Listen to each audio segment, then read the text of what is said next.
Well, welcome back, everyone. And this time I come to you from the library. And I thought I'd talk to you this week about resilience, the character strength of being able to keep going and remain optimistic despite things being perhaps difficult or challenging. And yes, here we go back to Siberia. So a short video, not about Sergei and Nikita this time, but about another very interesting guy called Bruce Parry, who goes to live with remote and nomadic tribes around the world to learn a bit more about them. This time he's living with a tribe in Siberia, and very, very interesting to see how tough and resilient you've got to be to really thrive in that kind of environment. And sometimes it's worth thinking about these kind of things, to think, what can we learn? What can we do to build up our resilience to be better in these kinds of difficult circumstances? And so I've also going to introduce you to this man, a man called Arthur Schopenhauer, not least because he has an absolutely fantastic haircut, very strong look from Arthur there. But also because his ideas about resilience are quite interesting. Arthur Schopenhauer is very much someone who felt life was pretty tough and pretty challenging for everyone. And he said there are actually two things that really help you get through difficult times. One is compassion and sort of looking after others. He felt that we're all very connected, so it was our duty to look after others. But also art.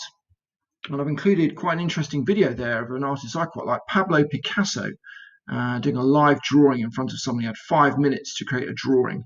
It's quite an interesting piece of work. On the theme of compassion, looks like an ad break. It's actually for JD Central, but actually this is a project that some of our Year 12 and Year 13 students were involved with, Mr. Threlfall, working with communities in Thailand, particularly in more remote rural communities, and helping them develop and then now sell products that they've made. Something that's taken them quite a while, and they've had to overcome a number of challenges, including the present situation. So well worth taking a look at, and I'm sure no one would mind if you go ahead and actually buy some of those products as well. Art is quite an interesting one. I saw the other day this massive project where people are reading out a poem called The Rime of the Ancient Mariner, and I've done my own very boring and awful version here on a poem called Ozymandias, with a few scenes from around school. But something for you to think about being creative and being artistic in this time. Schopenhauer said, this is one way to escape and build up your resilience. Art sort of takes us away from the troubles that we have in the world.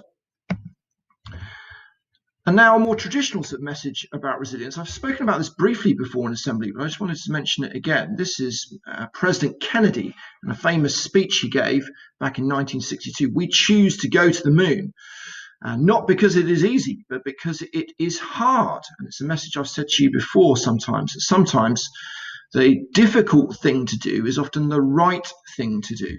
The Moon Project, an interesting example of that. And obviously his speech is a bit longer.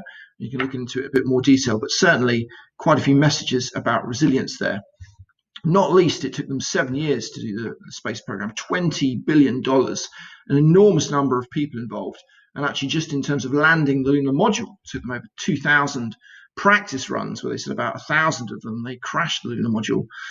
Interesting fact, the lunar module, in fact, was just a little bit thicker than the aluminium you have on a drinks can, about 0.3 millimeters thick. Buzz Aldrin, one of the astronauts, famously said, you could put a pin through the side of it. And that's what they used to land on the moon. Quite amazing. And lots of messages of resilience there, including quite a few at the moment from astronauts. So that's all from me, really. A few messages about resilience, but also this idea that both compassion, thinking and caring about others, and art are a way to actually build up our resilience. I'll leave you to explore the last bit of the assembly, which are all your pass it on videos, which I've really, really enjoyed watching. And many, many, many thanks to all of you who chose to get involved in that. And I'll be getting in touch with you in a moment. Anyway, many thanks to everyone. Take care, stay safe, and I'll see you next assembly.